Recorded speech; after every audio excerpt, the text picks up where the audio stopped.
Bienvenidos a una nueva historia. Gracias por estar aquí y por escuchar este relato. Si les gusta el terror, no olviden suscribirse al canal, dejar un like y escribir en los comentarios desde donde nos escuchan.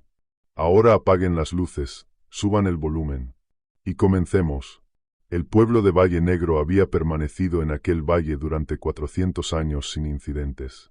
En el otoño de 1887, llegó algo para lo que los habitantes más ancianos decían no tener nombre, aunque lo reconocieron en el momento en que lo vieron moverse. Para la primavera siguiente, 11 familias habían abandonado sus hogares. 3 hombres habían desaparecido en el bosque, y un sacerdote viajero había llenado 2 cuadernos con testimonios que pasó el resto de su vida intentando explicar. Mi nombre es Padre Alonso Cárdenas. Tenía 31 años en el otoño de 1887, cuando mi obispo me asignó a un circuito por las estribaciones de los Cárpatos, una región de parroquias dispersas que veían a un sacerdote residente quizá una vez cada 2 o 3 años. Los pueblos de aquel circuito eran lugares antiguos, de esos que habían crecido alrededor de la tierra más que haber sido planificados o construidos de manera deliberada. Seguían los contornos de los valles, apretados contra las laderas bajas de las montañas, rodeados por 3 lados de bosques tan densos que la línea de árboles, vista desde lejos, parecía un muro que alguien hubiera construido para mantener el mundo dividido en 2 mitades separadas. El fondo del valle era bueno para el pastoreo. Las laderas de arriba no servían de mucho, excepto para la madera, y esa madera se había dejado casi intacta porque las pendientes eran pronunciadas y los inviernos llegaban temprano y con dureza. Yo ya había recorrido aquel circuito una vez antes, 2 años atrás, en el otoño de 1885. Conocía el carácter general de la región. Conocía los caminos, si es que se los podía llamar así, y sabía que la gente de allí era reservada, religiosa y profundamente aferrada a una forma de fe que mezclaba las enseñanzas de la Iglesia con prácticas más antiguas que les habían enseñado sus abuelas, y que antes de ellas habían enseñado sus propias abuelas. Yo no juzgaba eso. Yo mismo había crecido en un pueblo de las estribaciones al oeste de San Aurelio, y entendía que las personas que viven cerca de una tierra difícil desarrollan una relación estrecha con cualquier cosa que crean que la habita. Viajaba con un solo caballo, una carreta y un joven asistente llamado Tomás, que tenía 17 años y nunca había estado a más de 30 kilómetros del pueblo donde nació. Llegamos al primer pueblo del circuito, un lugar llamado San Bravío, a mediados de octubre. La cosecha ya había terminado, y el primer frío ya se había asentado en el valle. Y no había nada inusual en San Bravío. La gente era cordial. La iglesia estaba en un estado razonable, y el sacerdote que la había visitado antes que yo había dejado notas que sugerían que la congregación era constante en su asistencia y modesta en sus dificultades. Nos quedamos 2 noches, cumplimos con los sacramentos que se habían acumulado en nuestra ausencia, y continuamos hacia el sur por el camino del valle, en dirección al siguiente asentamiento, un lugar llamado Valle Negro, situado quizá 18 kilómetros más adentro de las estribaciones. Debo hablarles del camino entre San Bravío y Valle Negro, porque es importante para entender todo lo que vino después. El camino seguía el fondo del valle durante los primeros kilómetros, luego subía por una cresta baja antes de descender otra vez hacia un segundo valle, más estrecho. La cresta en sí no era particularmente empinada, pero el bosque a ambos lados del camino se espesaba considerablemente una vez que se dejaba atrás el valle de San Bravío. Y para cuando se alcanzaba la parte alta de la cresta y comenzaba el descenso, uno quedaba encerrado por ambos lados entre abetos y píceas viejas que reducían la luz, incluso al mediodía, a algo tenue y verdoso. En verano, imagino que aquello debía de ser simplemente hermoso. A mediados de octubre, con las hojas de los pocos árboles caducifolios ya arrancadas, y las coníferas presionando cerca del camino por ambos lados, era otra cosa. Era el tipo de lugar que hacía que uno se sintiera observado sin poder explicar por qué. Tomás lo notó primero. No dijo nada concreto, solo que seguía sintiendo como si algo caminara a nuestro ritmo entre los árboles. Y yo le dije que los ciervos y los zorros eran comunes en aquel bosque, y que cualquier número de animales podía estar moviéndose en paralelo a nosotros sin ningún propósito siniestro. Él aceptó eso y no volvió a mencionar el tema. pero noté que permaneció sentado con la espalda más recta de lo habitual durante el resto del descenso, y que no habló hasta que dejamos atrás la línea de árboles y el valle de Valle Negro se abrió ante nosotros. Valle Negro era un pueblo de quizá 90 almas, repartidas en 23 hogares. Se asentaba sobre una sección relativamente plana del fondo del valle, limitado al este por un pequeño río y al oeste por las laderas ascendentes de la cordillera principal de los Cárpatos. El bosque comenzaba quizá a 200 metros detrás de las casas más occidentales.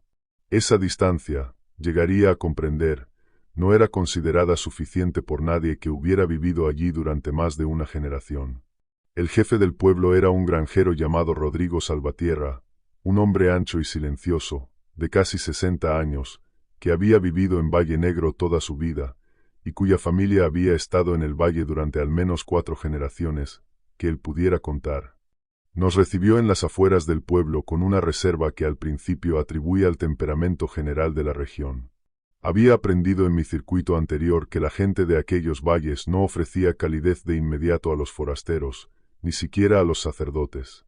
No era hostilidad, sino más bien una especie de evaluación cuidadosa. Lo observaban a uno antes de decidir qué darle. Salvatierra nos llevó a la casa que habían preparado para nuestra estancia, una sólida estructura de piedra cerca del centro del pueblo que servía como una especie de casa comunal para huéspedes. Se encargó de que nuestro caballo fuera llevado al establo y de que esa noche nos trajeran comida. Fue cortés en todo momento, pero cuando se giró para marcharse, se detuvo en el umbral y dijo algo que aquella misma noche anoté casi palabra por palabra, porque algo en la forma en que lo dijo se quedó conmigo. Dijo: «Los animales han estado extraños esta temporada. Le aconsejo que no camine hacia el bosque después del anochecer, padre. No hasta que entendamos que se está moviendo allí». Le pregunté qué quería decir. Miró al suelo por un momento, luego volvió a mirarme y dijo que el ganado había estado muriendo. Dijo que las heridas no coincidían con ataques de lobos, aunque las huellas alrededor de los animales muertos inicialmente sugerían lobos. Dijo que las huellas cambiaban, y dijo que varios de los aldeanos más viejos habían empezado a hablar de algo que no habían mencionado en muchos años. No explicó qué era ese algo. Dijo buenas noches y se marchó. Confieso que no le di a sus palabras el peso que merecían aquella primera noche. Yo era un sacerdote joven, educado en San Aurelio, entrenado para atribuir los temores de las comunidades rurales a la superstición, al aislamiento y a las ansiedades naturales de las personas que vivían cerca de tierras salvajes.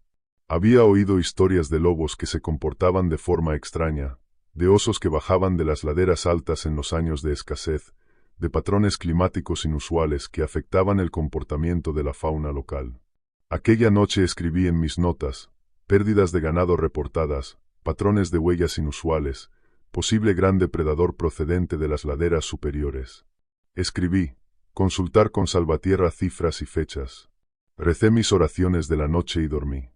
A la mañana siguiente, me levanté temprano y caminé por el pueblo antes de que las casas estuvieran completamente despiertas. Era una costumbre que había desarrollado durante mis circuitos. La primera hora de la mañana era el mejor momento para ver un lugar con honestidad, antes de que la gente se preparara para la compañía de un forastero. Podía observar el estado de los huertos, evaluar la condición de los tejados, ver quién se levantaba primero y quién se levantaba al final. Podía ver cómo era un pueblo cuando simplemente era el mismo. Lo que noté aquella mañana fue esto. Todas las casas que pude observar tenían los postigos cerrados y asegurados, a pesar de que la mañana era clara, fría y luminosa. Eso era inusual. Las mañanas de octubre en los Cárpatos suelen tener la mejor luz del año, y era común abrir los postigos temprano para dejar que el sol de otoño hiciera todo el trabajo posible de calentar antes del mediodía. Que los postigos estuvieran cerrados no era alarmante en sí mismo, pero los pestillos estaban puestos por dentro, y en 3 casas por las que pasé pude ver que habían colocado barras de madera adicionales a través de los postigos desde el interior, visibles por las rendijas donde los postigos no se juntaban del todo en el centro. Alguien en Valle Negro estaba reforzando sus ventanas. También noté a los perros. Los perros de pueblo en los Cárpatos, en aquella época, eran animales de trabajo, grandes y territoriales, poco dados a comportamientos extraños. Vivían sus vidas dentro de un rango emocional relativamente estrecho, alerta, calma, trabajo o sueño. Los perros de Valle Negro aquella mañana no eran ninguna de esas cosas. Estaban reunidos, cada uno apretado contra las paredes de sus respectivas casas o dependencias, o, si no estaban encadenados, metidos en esquinas o pegados a los cimientos, como si intentaran reducir la cantidad de sí mismos visible desde cualquier dirección. Estaban en silencio. Los perros de aquella región nunca estaban completamente en silencio por la mañana. Siempre había algún intercambio, alguna afirmación de territorio, alguna respuesta al movimiento del perro de un vecino. Aquella mañana no había nada. Me observaban mientras pasaba. Sus ojos no se apartaban de mí. Quiero ser preciso en esto, porque a lo largo de los años me han preguntado muchas veces si yo tenía inclinación a exagerar, o un temperamento propenso a encontrar significado en señales ambiguas. La respuesta es no. Me entrenaron para observar de forma sistemática. Registraba lo que veía. En aquel momento no interpreté los postigos cerrados ni los perros extraños como evidencia sobrenatural de nada. Los anoté. Me inquietaron. También anoté eso. Algo en el pueblo había cambiado el comportamiento tanto de las personas como de los animales. La pregunta era qué. Encontré a Rodrigo Salvatierra en su patio, partiendo leña bajo la primera luz. Me saludó con un gesto y siguió trabajando un momento antes de dejar el hacha. Le pedí que me contara con más precisión qué había estado ocurriendo con el ganado. Me miró durante un largo momento y luego llamó hacia el interior de su casa. Un momento después, su esposa apareció en el umbral. Era una mujer pequeña, de cabello oscuro, de quizá 50 años, con una inmovilidad particular en el rostro, de esas que desarrollan las personas que llevan mucho tiempo cargando con algo pesado. Se llamaba Elvira. Salvatierra dijo: «Cuéntale al padre lo que viste el jueves pasado». Elvira Salvatierra permaneció callada un momento. Luego cruzó las manos frente a ella y describió, sin adornos, lo siguiente. Había estado despierta antes del amanecer, incapaz de dormir, sentada cerca de la ventana delantera de su casa.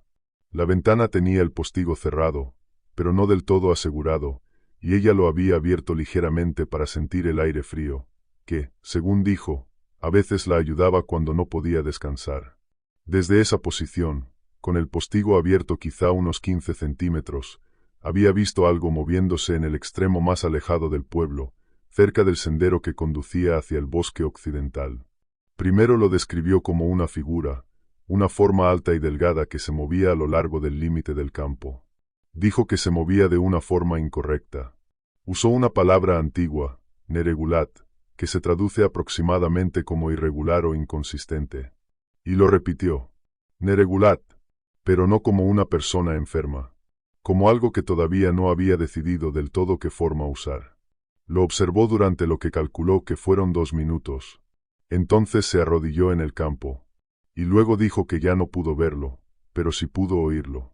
Un sonido bajo, no un aullido, sino algo por debajo de un aullido, como si el aullido estuviera ocurriendo dentro de la propia tierra y no en el aire sobre ella. Escribí todo esto. Le pregunté, ¿pudo haber sido una persona? Ella dijo, no. Le pregunté si pudo haber sido un animal, quizá un oso, de pie como a veces hacen los osos. Me miró con una expresión que nunca he olvidado, una especie de agotamiento paciente, como si yo fuera un niño bien intencionado que acabara de decir algo muy estúpido. Dijo, he vivido aquí 51 años. Sé cómo se ve un oso de pie. Sé cómo se ve de pie todo lo que hay en este valle. No sé qué era eso cuando estaba de pie. Durante aquella mañana y hasta la tarde, hablé con 7 hogares más. Quiero darles una idea de lo que recogí, no para convencerlos de una interpretación en particular, sino porque la consistencia entre los testimonios era en sí misma un hecho significativo, uno que pasé muchos años después intentando explicar por medios ordinarios antes de dejar de intentarlo. El primer elemento consistente era la forma de las huellas. 4 testigos distintos, incluido el propio Salvatierra, describieron haber encontrado huellas alrededor de los cadáveres del ganado muerto que no mantenían una forma constante a lo largo del rastro.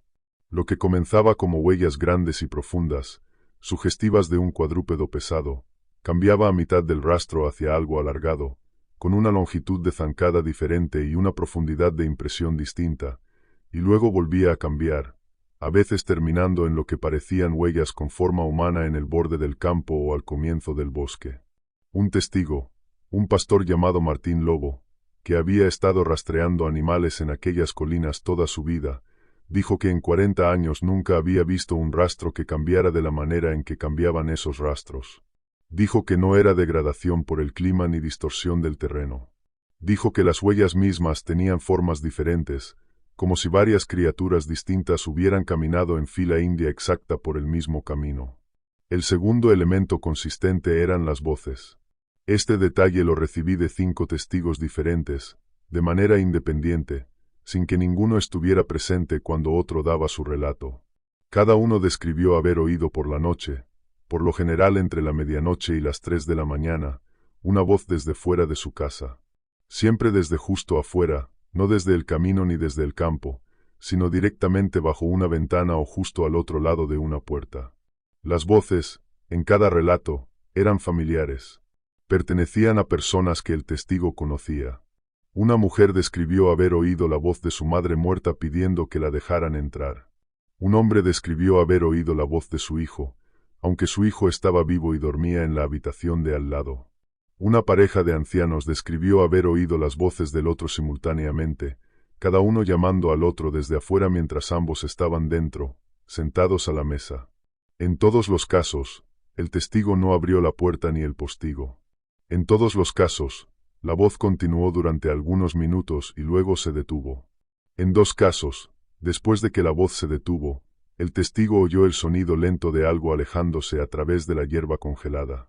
Quiero detenerme aquí y tratar algo, porque si usted es una persona racional leyendo esto, y espero que lo sea, se estará preguntando si estos testimonios representan una especie de ansiedad colectiva, un folclore compartido alimentando una alucinación compartida, una comunidad que se había asustado a sí misma hasta oír lo que temía.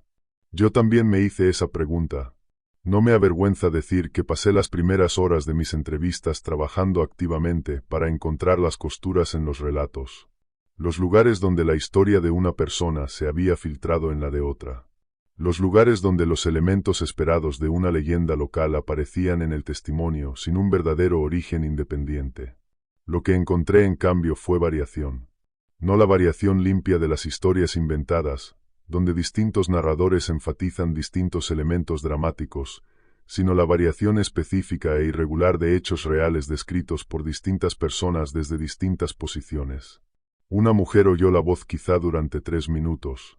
Otra la oyó durante lo que estimó que fueron casi 15 minutos. El relato de un hombre situaba la voz directamente bajo la ventana de su dormitorio, y otro la situaba en la esquina de su casa, cerca de la pila de leña. La cualidad emocional de las voces, según las describió cada testigo, era diferente. Uno dijo que la voz sonaba cansada y triste. Otro dijo que sonaba perfectamente normal, como si la persona a la que pertenecía estuviera simplemente de pie afuera en una noche cualquiera. Otra dijo que había algo detrás de la voz, una cualidad que no podía nombrar y que le hizo sentir con certeza que aquella voz no había sido producida por una garganta humana. Los hechos reales son desordenados. Los inventados se suavizan al contarlos, y estos relatos eran desordenados de la manera correcta. En la segunda mañana de mi estancia, las muertes del ganado se volvieron inmediatas. Yo estaba en la casa de Salvatierra completando algunos documentos clericales cuando oímos gritos desde el extremo sur del pueblo. Salvatierra y yo salimos. Encontramos a 3 hombres de pie en el campo detrás de la casa más meridional, mirando lo que quedaba de un buey joven. El animal pertenecía a un granjero llamado Damián Ortega, un hombre de quizá 45 años que tenía el aspecto de alguien que no había dormido bien en varias noches. Estaba de pie a poca distancia del cadáver, con los brazos a los lados y la mandíbula apretada de una manera que sugería que estaba esforzándose mucho por mantener controlada su expresión. No describiré el cadáver con detalles innecesarios. Lo que diré es que el animal había sido grande y sano, y ahora era algo que no podría haber sido matado fácilmente por ningún depredador solitario que yo conociera. La naturaleza de las heridas no coincidía con el comportamiento de lobos ni de osos. Los lobos matan con eficiencia. Los osos matan con fuerza. Lo que yo estaba viendo no sugería ni eficiencia ni fuerza, sino más bien una especie de desmantelamiento deliberado. metódico de una forma en que ningún animal que yo conociera actuaba. Había muy poca sangre en el suelo alrededor, lo cual es significativo para un patrón de heridas de ese tipo. El frío lo había conservado todo desde la hora de la noche en que hubiera ocurrido la matanza. ¿Y las huellas? Las vi por mí mismo aquella mañana por primera vez. Me agaché junto a ellas y tracé su contorno con el dedo sin tocarlas, mientras comenzaban en el borde oriental del campo como impresiones profundas de 4 dedos en la tierra medio congelada, que un hombre con experiencia podría atribuir a un lobo grande, aunque algo más anchas en el talón de lo habitual. Avanzaban en línea directa hacia el cadáver. A unos 4 metros de donde el animal había muerto, el patrón de las huellas cambiaba. La zancada se alargaba de forma significativa. Las impresiones se volvían más superficiales y más largas, con una distribución diferente del peso, y el número de marcas definidas de dedos se reducía a algo que sugería una estructura de pie completamente distinta. Para cuando el rastro llegaba al cadáver mismo, y luego se alejaba de él hacia el límite occidental del campo, yo estaba mirando impresiones que ninguna combinación de lobo, oso, ciervo ni cualquier otro animal que pudiera nombrar produciría en secuencia sobre un solo rastro. Luego terminaban en el borde del campo, donde la hierba daba paso a la hojarasca de la línea de árboles. En la hojarasca, quedaron 2 impresiones claramente definidas antes de que el rastro desapareciera entre los árboles. Tenían forma humana, más largas que un pie humano típico quizá en 1/3, pero humanas. Martín Lobo, el pastor, se agachó a mi lado mientras yo observaba esas impresiones finales. Permaneció callado durante un largo momento. Luego dijo, sin especial dramatismo, como si comentara el clima: nunca sale del bosque de la misma forma en que entró. Se levantó y caminó de regreso hacia el pueblo sin decir una palabra más. Aquella noche, los hombres del pueblo se reunieron en el edificio comunal cercano a la iglesia. Asistí por invitación de Salvatierra. Había 11 hombres presentes. La conversación se llevó a cabo en voz baja, aunque estaban dentro, y eso me dijo algo sobre el estado emocional colectivo de los presentes. La cuestión ante ellos era qué hacer. Las pérdidas de ganado ya habían alcanzado 7 animales en un periodo de aproximadamente 3 semanas. El costo, en términos prácticos, era significativo para una comunidad de ese tamaño. Más preocupante era la cuestión de si la cosa responsable acabaría dirigiendo su atención de los animales a las personas. No era un miedo abstracto. 2 de los hombres presentes describieron incidentes en los que creían haber visto a la entidad de cerca, o al menos a una distancia menor que la del límite del campo descrita por Elvira Salvatierra y otros.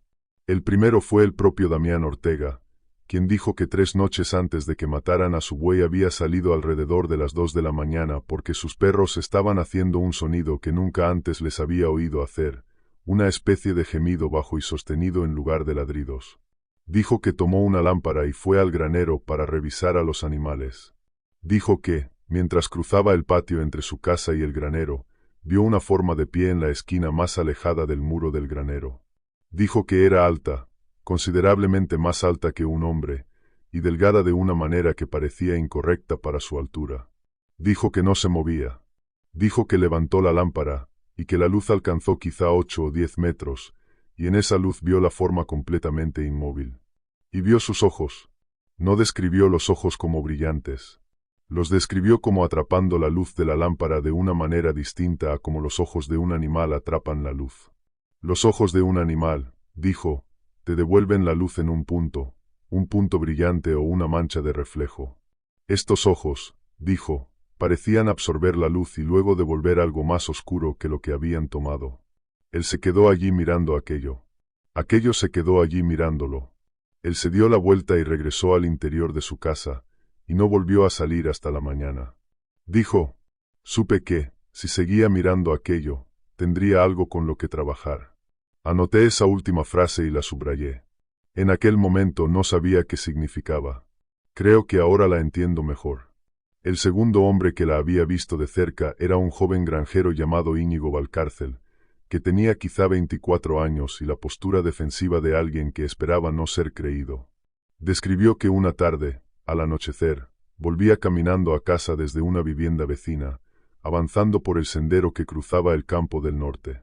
Dijo que algo en la línea de árboles, a su izquierda, le había llamado la atención. Un sonido que al principio pensó que era el de un ave grande posándose en una de las ramas superiores. Se volvió y miró.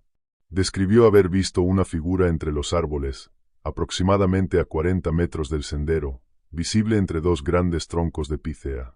Dijo que estaba de pie sobre lo que parecía una rama o un tronco bifurcado, quizá a 4 o 5 metros del suelo. Dijo que lo estaba mirando desde arriba. Dijo que tenía forma de hombre, salvo que sus brazos eran demasiado largos y se sujetaba contra el tronco del árbol de una manera que para un hombre sería difícil o imposible. Dijo que, cuando se dio cuenta de que él la había visto, no huyó. Giró la cabeza lentamente, apartándola de él, como si perdiera interés en algo que había dejado de merecer su atención, y entonces desapareció. No la vio descender. Simplemente estaba en el árbol, y luego ya no estaba. Dijo, se movía como si supiera que yo no podía atraparla. No tenía miedo. Estaba decidiendo. La reunión de aquella noche terminó sin una resolución clara. Algunos de los hombres querían organizar una partida de búsqueda en el bosque para encontrar lo que fuera responsable y expulsarlo o matarlo. Otros argumentaron que entrar en el bosque en busca de algo así era precisamente lo que eso quería que hicieran. El hombre más anciano presente, un leñador retirado llamado Severino del Monte, que tendría quizás 75 años y que no había dicho una sola palabra durante la primera mitad de la reunión, finalmente habló. Mi abuelo describió algo parecido. Dijo que la gente de los tiempos antiguos lo llamaba de muchas formas en muchos lugares, y que ninguno de esos nombres era su nombre, porque no tenía un nombre que una boca humana pudiera decir. Dijo que lo único que su abuelo le había contado era que uno no entra al bosque para encontrarlo. Uno espera. Mantiene los fuegos encendidos. No abre la puerta a una voz. Y espera. La habitación quedó en silencio después de eso. Entonces Salvatierra dijo que esperarían 3 días más para ver si las muertes continuaban. Si continuaban, volverían a discutir la partida de búsqueda. Acepté quedarme durante ese periodo en lugar de continuar mi circuito. Envié a Tomás de regreso a San Bravío con una carta para el diácono de allí, explicando mi retraso. No le dije a Tomás lo que estaba ocurriendo en Valle Negro. Le dije que tenía asuntos pastorales que requerían más tiempo del esperado, y como era un buen muchacho, no hizo preguntas. Aquella noche no dormí. Había empezado a mantener un pequeño fuego encendido en el hogar de la casa de huéspedes, más por consuelo que por calor, y me senté junto a él y escribí en mi cuaderno durante varias horas. Intenté organizar lo que había oído en categorías. Explicaciones naturales, un gran depredador de tipo desconocido o inusual, combinado con ansiedad colectiva que producía las experiencias de las voces. Esa era la categoría que prefería. Explicaciones folclóricas. Los testimonios encajaban con una precisión incómoda en ciertas categorías de seres descritas en los estratos más antiguos de la creencia popular de los Cárpatos. Cosas que no eran consistentemente animales ni consistentemente humanas. Cosas que usaban voces familiares. Cosas que cambiaban de forma. Cosas que eran descritas como deliberadas y observadoras, más que simplemente depredadoras. No prefería esa categoría, pero la precisión con la que encajaba me inquietaba. Pensé en la frase de Damián Ortega. Si seguía mirando aquello, tendría algo con lo que trabajar. Le di vueltas en mi mente durante mucho tiempo. ¿Qué significaría que una criatura tuviera algo con lo que trabajar? ¿Hacia qué estaría trabajando? En la tercera mañana de mi estancia, me despertó un sonido antes del amanecer. Soy de sueño ligero por naturaleza, y el sonido fue lo bastante claro como para que estuviera completamente despierto en cuestión de segundos. Era una voz fuera de la ventana de la casa de huéspedes. La ventana daba al lado norte del edificio, hacia el sendero que conducía a la iglesia. La voz decía mi nombre. No Padre Cárdenas, que habría sido la forma natural de dirigirse a mí para cualquiera del pueblo que quisiera llamar mi atención. Mi nombre de pila, Alonso, pronunciado en voz baja, pero con un tono distintivo, el tipo de tono que se usa con alguien a quien se conoce bien, un tono de familiaridad, casi de cariño. La voz era la voz de mi madre. Mi madre había muerto 4 años antes, en el pueblo donde yo crecí, a 160 kilómetros al oeste de donde yo yacía en la oscuridad, con el corazón golpeándome con fuerza contra las costillas. No abrí la ventana. Me quedé completamente inmóvil y escuché. La voz dijo mi nombre otra vez, 2 veces más, con el mismo tono bajo. Luego hubo silencio. Luego, después de quizá 2 minutos completos de silencio, un sonido que solo puedo describir como movimiento a través de hierba seca, rítmico y alejándose, cada vez más tenue, hasta desaparecer. Me levanté. Me vestí. Añadí leña al fuego y me senté frente a él hasta que la luz entró por las rendijas de los postigos. No recé, y me avergüenza decirlo. Me senté y pensé. Para cuando la mañana ya se había establecido por completo, y pude oír al pueblo comenzando su día afuera, había alcanzado un estado de compostura controlada que mantuve con cierta dificultad durante el resto de mi tiempo en Valle Negro. Pero quiero ser honesto sobre cómo fueron aquellas horas frente al fuego. Estuvieron entre las más aterradoras de mi vida. No por el sonido en sí, aunque el sonido era profundamente perturbador, sino por lo que el sonido implicaba sobre la cosa que lo producía. Porque producir la voz de mi madre con esa cualidad exacta y ese grado exacto de familiaridad requería algo para lo que yo no tenía un marco natural capaz de acomodarlo. Aquella mañana fui a ver a Severino del Monte. Era la persona más anciana del pueblo, y yo había estado pensando en lo que había dicho en la reunión. Me recibió en su cocina con la paciencia ligeramente divertida de un hombre muy viejo que se ha acostumbrado a que personas más jóvenes lleguen a su puerta con necesidad de hablar. ¿Sirvió té? Me preguntó cómo había dormido.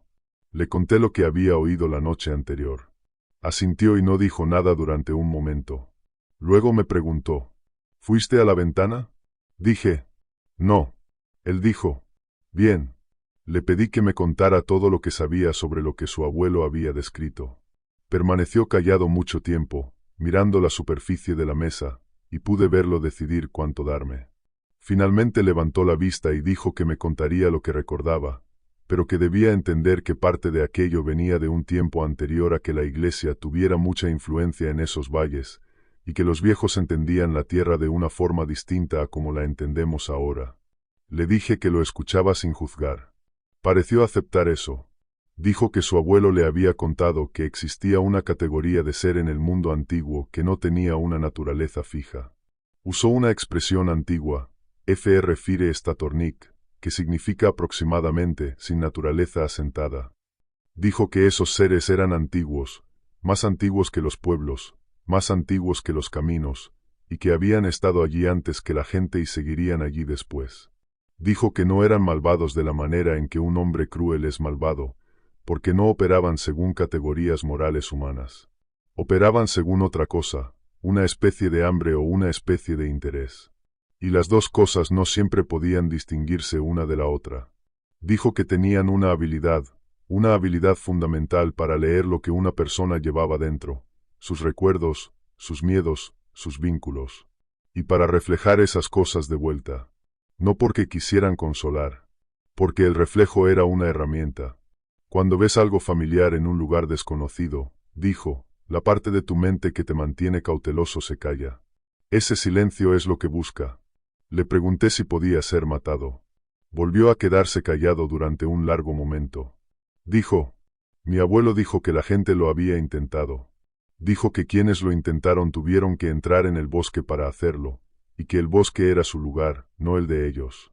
Dijo que, en su propio terreno, era simplemente algo distinto de lo que cualquiera esperaba encontrar.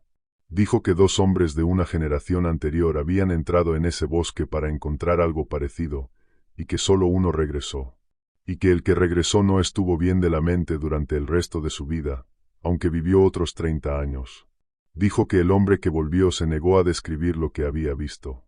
Solo decía que en el bosque no se veía igual que en el borde del pueblo. Decía que en el bosque era más grande.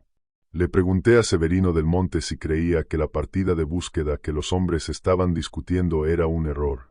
Dijo que pensaba que era el tipo particular de error que cometen los hombres cuando sienten que han perdido el control de algo y confunden actuar con recuperar el control.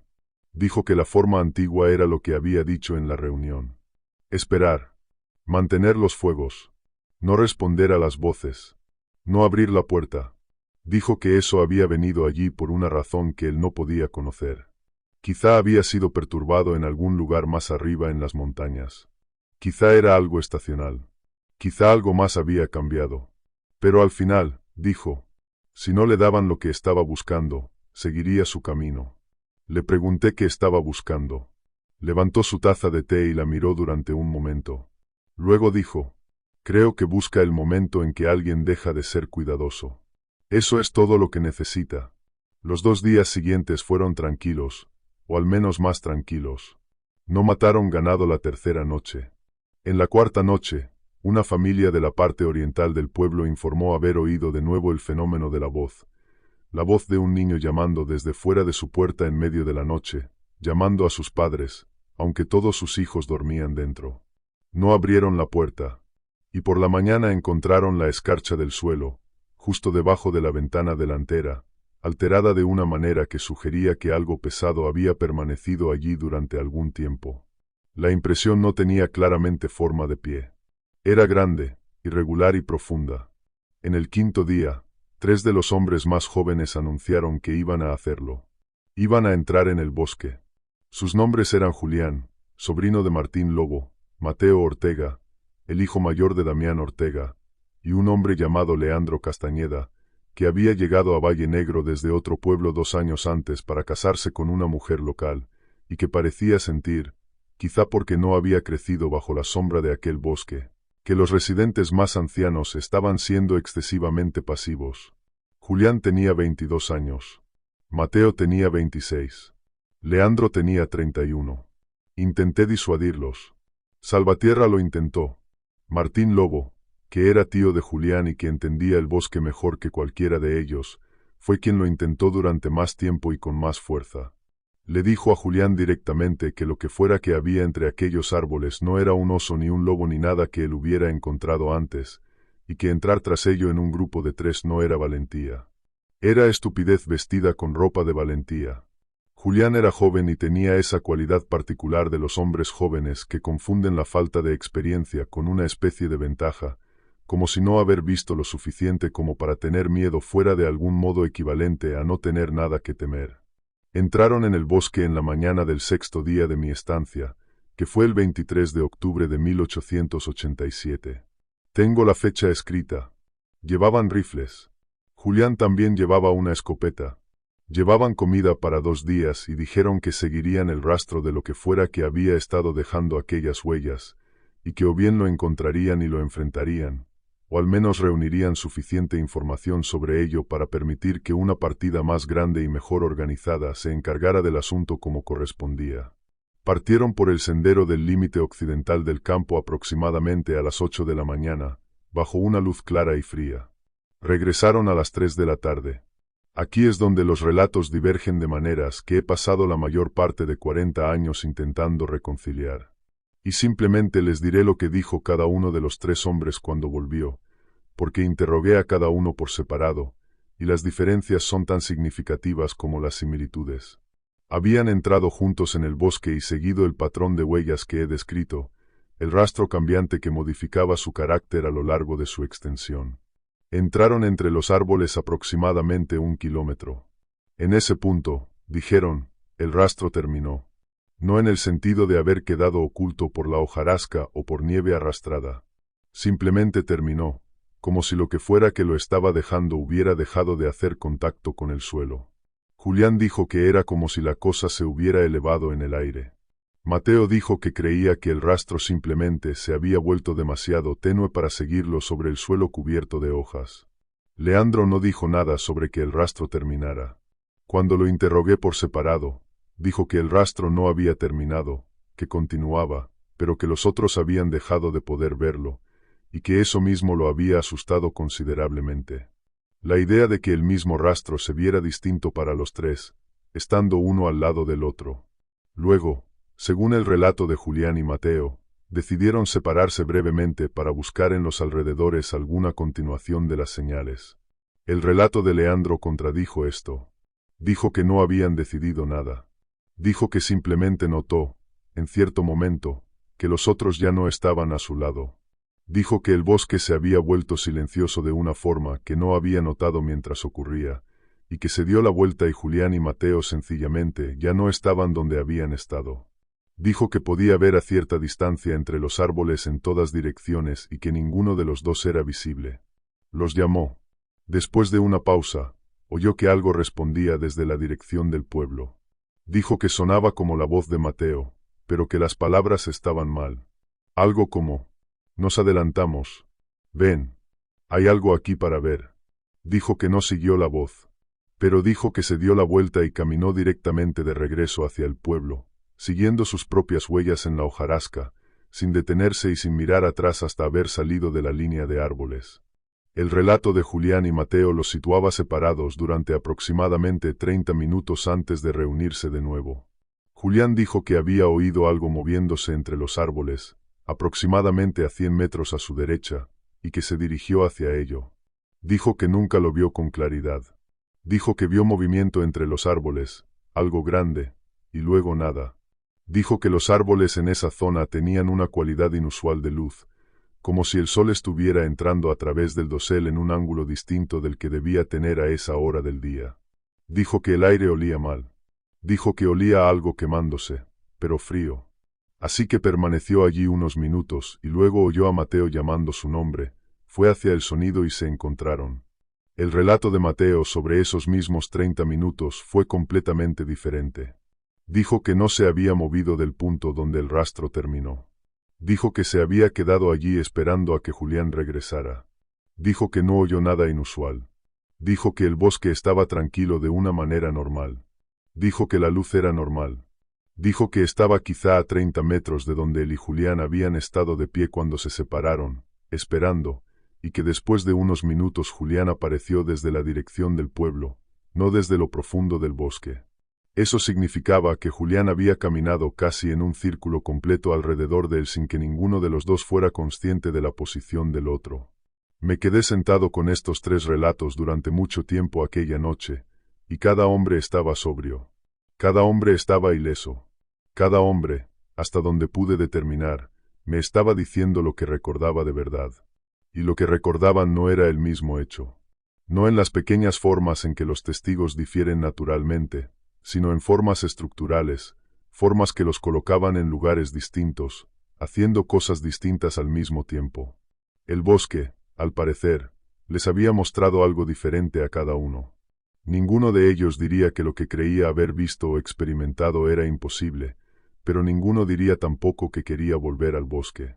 Leandro era el más callado de los tres, y cuando le pregunté al marcharme si quería intentarlo de nuevo con un grupo más grande, me miró con una expresión que solo puedo describir como un tipo específico de cansancio, el cansancio de alguien que acaba de aprender que algo que suponía simple no es simple en absoluto. Dijo: no creo que más hombres ayuden. Creo que más hombres solo significarían más de eso. Hizo un gesto vago hacia el bosque. Aquella noche, la criatura vino al pueblo. Quiero describir esto con cuidado, porque es la parte de mi relato sobre la que soy más cauteloso. No porque dude de lo que experimenté, sino porque es la parte que más he revisado en mi memoria a lo largo de los años, volviendo a ella y reevaluándola a medida que envejecía, y mi comprensión de lo que era posible cambiaba, siempre con cuidado, siempre con una contabilidad completa de lo que realmente vi frente a lo que quizá temí estar viendo. Lo que sigue es mi reconstrucción honesta de los hechos de la noche del 23 de octubre de 1887, apoyada en mis notas escritas a la mañana siguiente, cuando la experiencia todavía estaba inmediata. Yo estaba despierto. Esto importa. No estaba soñando y no había estado dormido. Había estado escribiendo a la luz del fuego durante quizá 1 hora y media cuando oí por primera vez a los perros. Hacían el mismo sonido que Damián Ortega había descrito.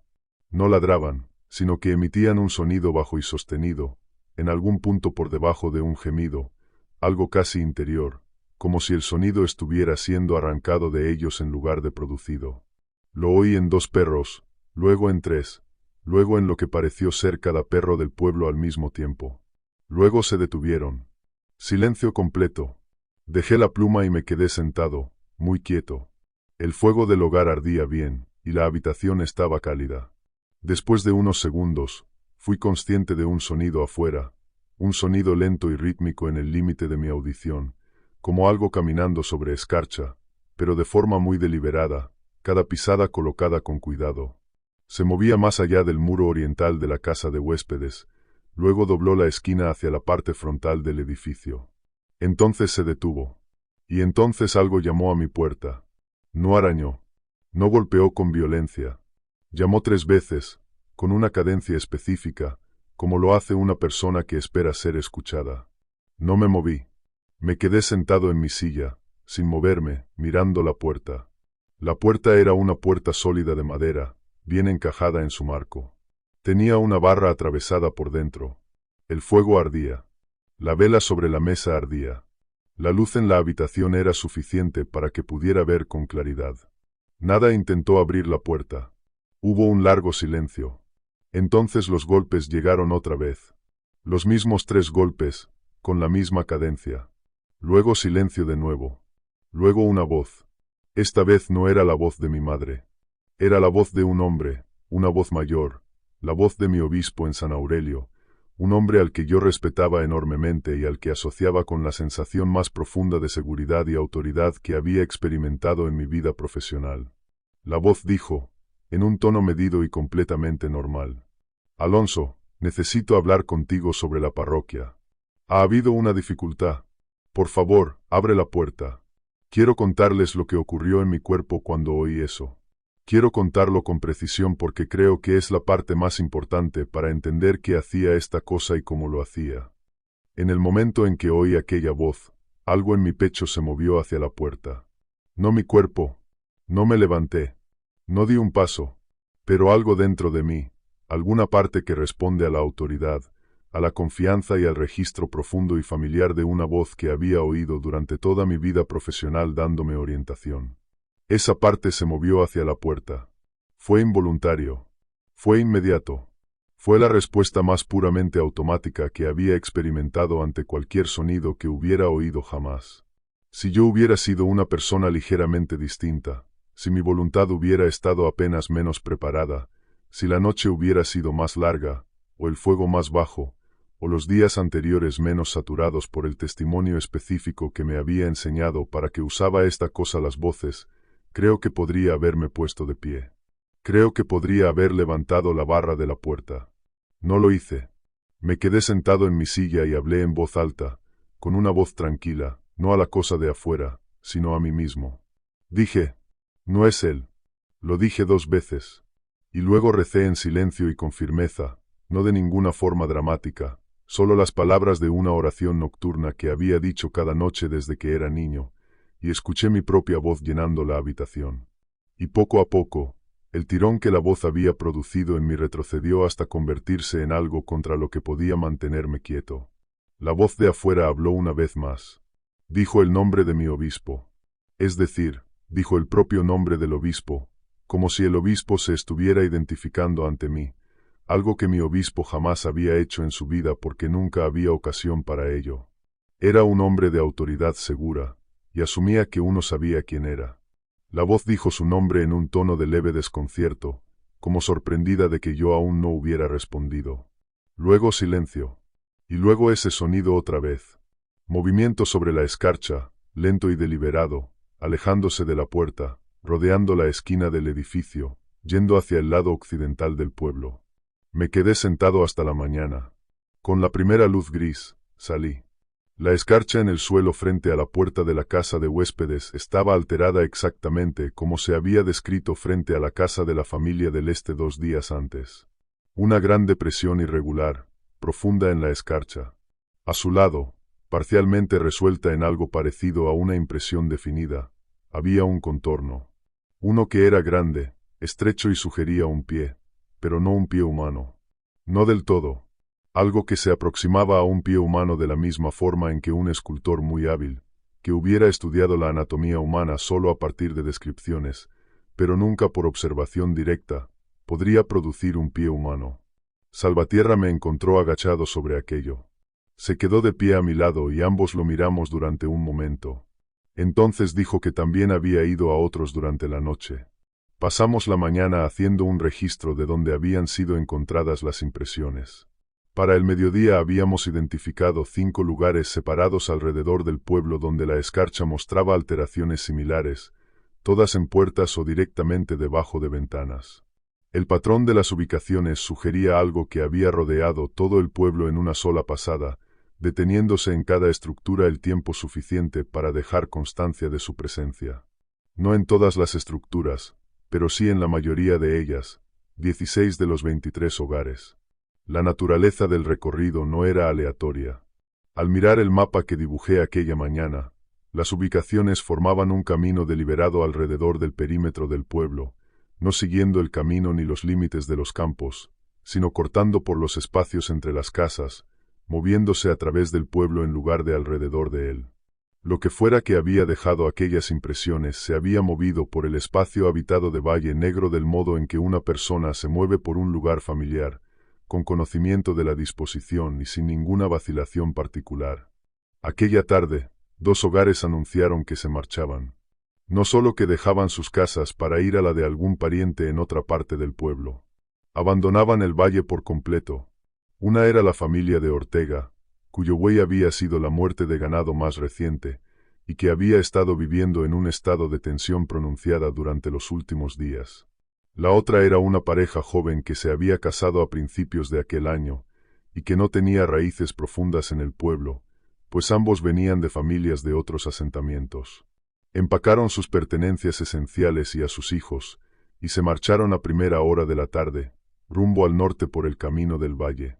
Y 2 hogares más anunciaron que se irían dentro de la semana si la situación no cambiaba. Severino del Monte, cuando lo visité aquella tarde, no se mostró sorprendido por nada de esto. Dijo algo que he llevado conmigo desde entonces. Dijo: lo que ocurre con una criatura como esta es que no necesita matar a muchas personas. No necesita matar a ninguna persona. Solo necesita hacer que el pueblo sea incapaz de seguir siendo un pueblo.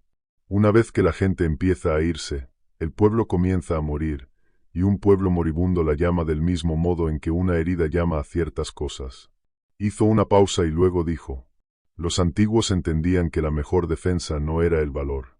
Era la coherencia. Si la comunidad permanece unida y no le da a la criatura aquello hacia lo que está trabajando, al final pierde el interés. Pero si la comunidad empieza a deshacerse, entonces la criatura simplemente puede esperar. Le pregunté cuánto tiempo había durado en las historias antiguas que había oído. Dijo que variaba. Dijo que, en un relato que le había contado su abuelo, un pueblo se había mantenido unido durante 3 semanas antes de que lo que fuera que se movía a su alrededor siguiera su camino. En otro relato, la comunidad se había fragmentado en una semana, y el pueblo no había recuperado su población completa durante una generación. Dijo: el resultado dependía casi por completo de si la gente confiaba lo suficiente entre sí como para mantener el temple durante el periodo en que la cosa estaba más activa. Me encontré pensando en lo que significaba que la criatura hubiera usado la voz de mi obispo en lugar de la voz de un familiar cuando vino a mi puerta. Había usado la voz de mi madre la primera noche, lo que sugería que había aprendido algo sobre mí desde el primer acercamiento. Algo sobre mis vínculos emocionales, mis conexiones más profundas. Y luego había refinado eso, había cambiado su enfoque, había probado otra cosa, algo calibrado con más precisión para mi psicología específica, para mi relación con la autoridad, con la confianza institucional, con la voz que representaba para mí la combinación más profunda de seguridad y obligación. Me había leído a través de 2 encuentros y había ajustado su método. No había nada impulsivo ni indiscriminado en eso. Era paciente. Era estratégica. Y eso, más que cualquier otra cosa de la experiencia, fue lo que permaneció conmigo en los años que siguieron. No la forma de la criatura, que nunca vi directamente. No las huellas, que eran perturbadoras, pero al final no eran más que marcas en el suelo. Lo que permaneció conmigo fue su inteligencia, la calidad de su atención. En el 7º y el 8º día, nada mató ganado, pero las voces continuaron cada noche. Varios hogares informaron de sonidos sobre sus tejados, movimientos pesados y lentos encima del techo. No correteos como los de una ardilla o una marta, sino movimientos medidos, pesados, deliberados. Una familia informó que un postigo de una ventana había sido presionado desde fuera con fuerza suficiente para curvar la madera hacia adentro, aunque no llegó a romperse. La familia se había pegado a la pared interior, lo más lejos posible de la ventana, y había esperado hasta la mañana. La impresión en el postigo era lo bastante clara como para fotografiarla, de haber tenido una cámara, aunque hice un dibujo cuidadoso de ella en mi cuaderno. La impresión sugería que algo ancho y plano había sido presionado contra la madera. Junto a eso estaban las marcas de lo que podrían haber sido 4 dedos muy largos, distribuidos por la superficie del postigo en un patrón que una mano humana no podría producir fácilmente. En el 9º día, Julián Lobo, el más joven de los 3 hombres que habían entrado en el bosque, desapareció. Lo habían visto por última vez la tarde anterior en la casa de su tío, durante la comida familiar. Había regresado a su propia cabaña, una pequeña construcción en el extremo norte del pueblo, aproximadamente a las 8 de la noche. Su esposa se había dormido. Por la mañana, él no estaba en la casa. La puerta no estaba cerrada con llave, solo cerrada. Las ventanas estaban intactas. No había señales de lucha dentro de la casa. Su abrigo y sus botas estaban colgados en sus ganchos junto a la puerta, lo cual en octubre, en los Cárpatos, con temperaturas cercanas al punto de congelación, era significativo. No se había marchado por voluntad propia en ningún sentido ordinario. Había ido a alguna parte, o había sido llevado a alguna parte, sin abrigo, sin botas, en mitad de la noche, sin despertar a su esposa. Fui a la cabaña aquella mañana con Salvatierra. Nos quedamos de pie en el centro de la única habitación principal, nos miramos, y ninguno de los dos dijo lo que ambos estábamos pensando. Miré las botas, miré el abrigo. Fuera de la ventana, en la escarcha, había impresiones. Grandes, irregulares, profundas. Una búsqueda en el campo norte y en la línea de árboles no dio resultado. Martín Lobo, el tío de Julián, caminó por el borde del bosque a lo largo de todo el límite norte del campo, y no encontró ninguna señal de su sobrino. El suelo dentro de la línea de árboles estaba demasiado cubierto de hojas para retener rastros claros, o al menos demasiado cubierto para que cualquiera de los presentes pudiera leerlos. Entonces encontramos una impresión parcial a unos 15 metros entre los árboles, en un parche de barro cerca de un pequeño manantial. Era grande. No era humana.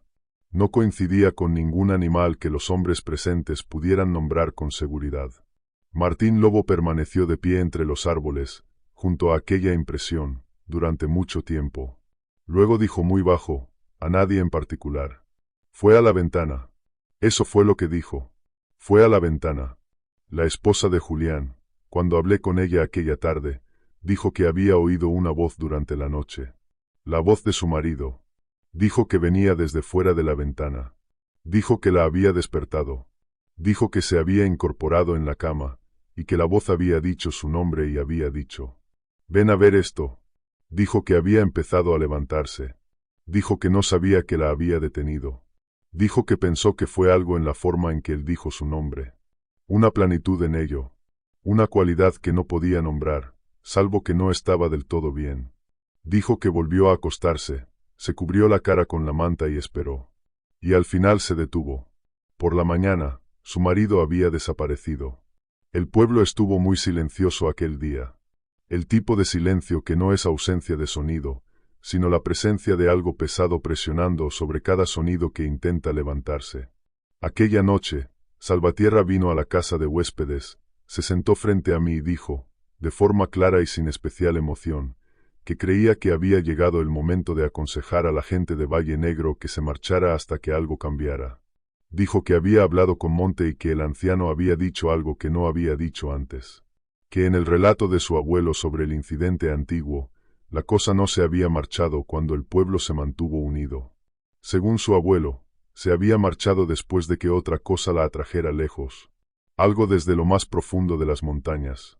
Un suceso, o una presencia, o algún otro disturbio que no podía nombrar. Dijo que el hecho de que el pueblo se mantuviera unido quizá había ralentizado el deterioro, pero que al final no había sido lo que hizo que la criatura se fuera. Dijo que su abuelo nunca había estado del todo seguro de que la había expulsado al final. Solo que una mañana ya no estaba presente, del mismo modo en que un día simplemente había estado presente donde antes no lo había estado. Le pregunté a Salvatierra qué quería hacer.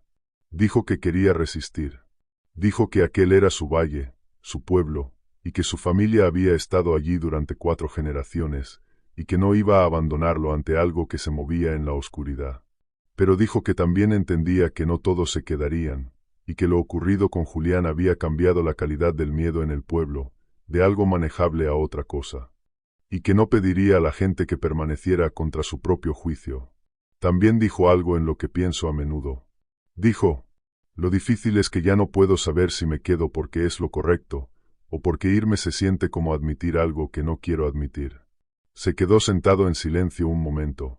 Luego dijo: supongo que ese es el mismo problema que siempre nos está planteando. Durante los 3 días siguientes, 4 hogares más se marcharon. Fueron hacia el norte, la mayoría a casas de parientes en San Bravío o al pueblo más grande más allá de la cresta. Se llevaron lo que podían cargar. No dijeron que se marcharan para siempre. Dijeron que se iban hasta que la situación se resolviera. La mayoría de ellos, hasta donde pude determinar en años posteriores, no regresó. Permanecí 2 días más después del éxodo principal. Para entonces, el pueblo conservaba quizá la mitad de sus hogares.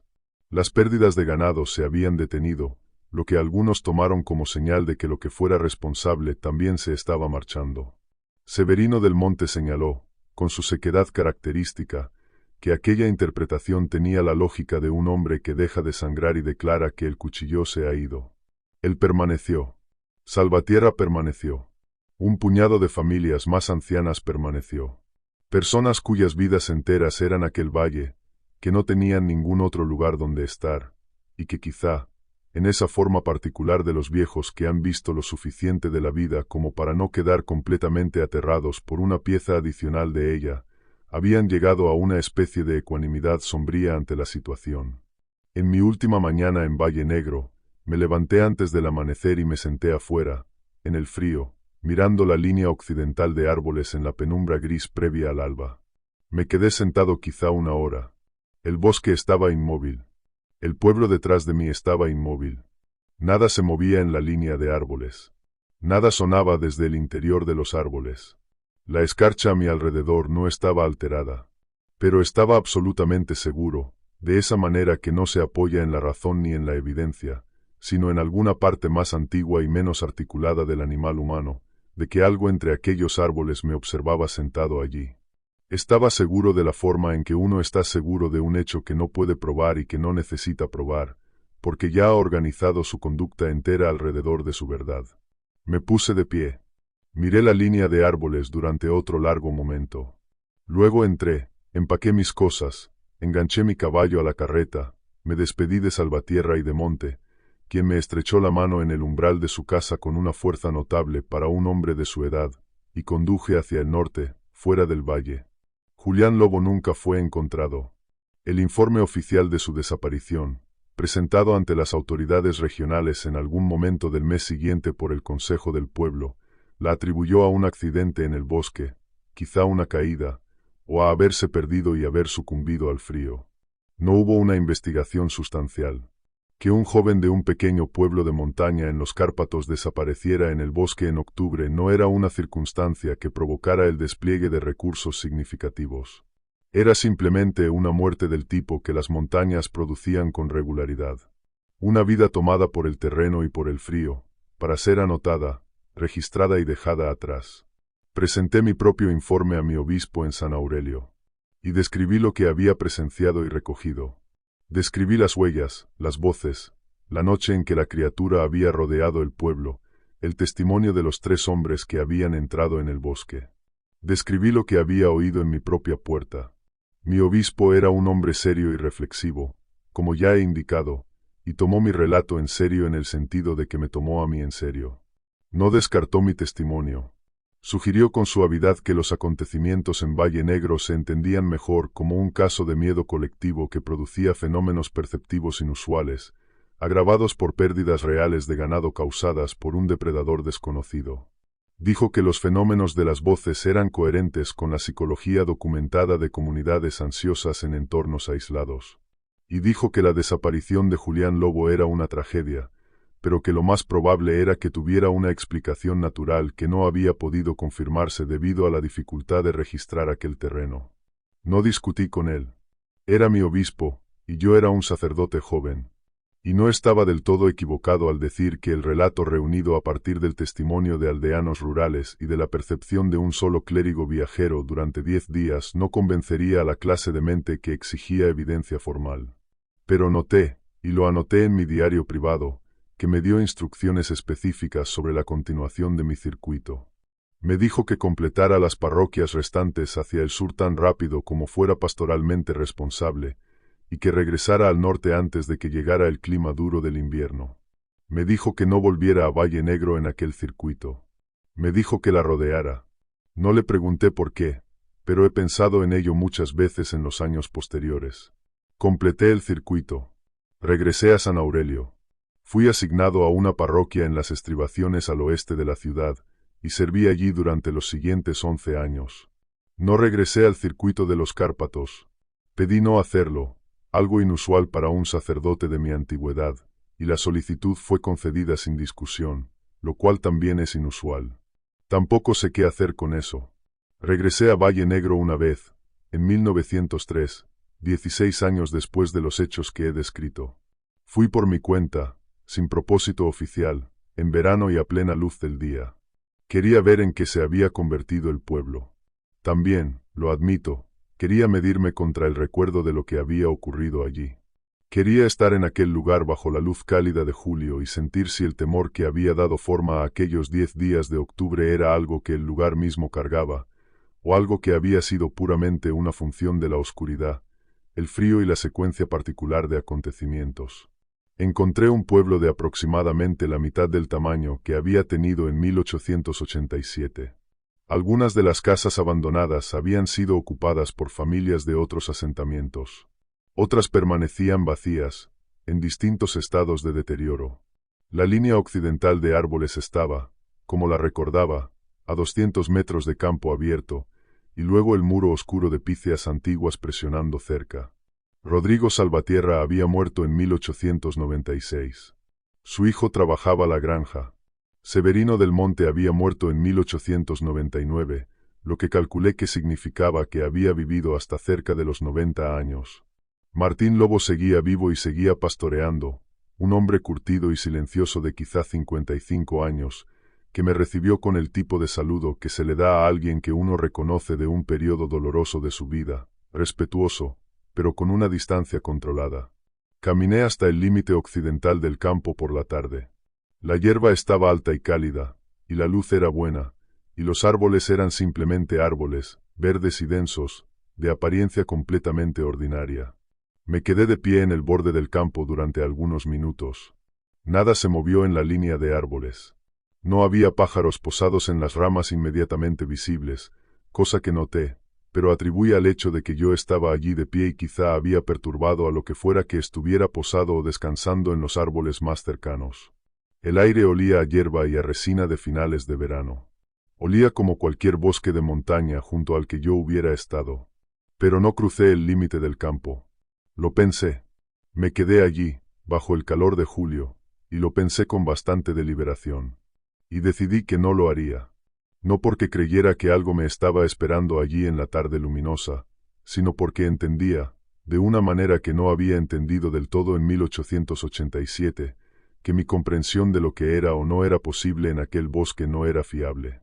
Que lo que yo hubiera catalogado como cognoscible sobre el mundo no incluía todo lo que el mundo contenía. Y no había ninguna razón particular para poner a prueba esa comprensión contra el territorio específico donde había sido desafiada por primera vez. Me di la vuelta y caminé de regreso hacia el pueblo.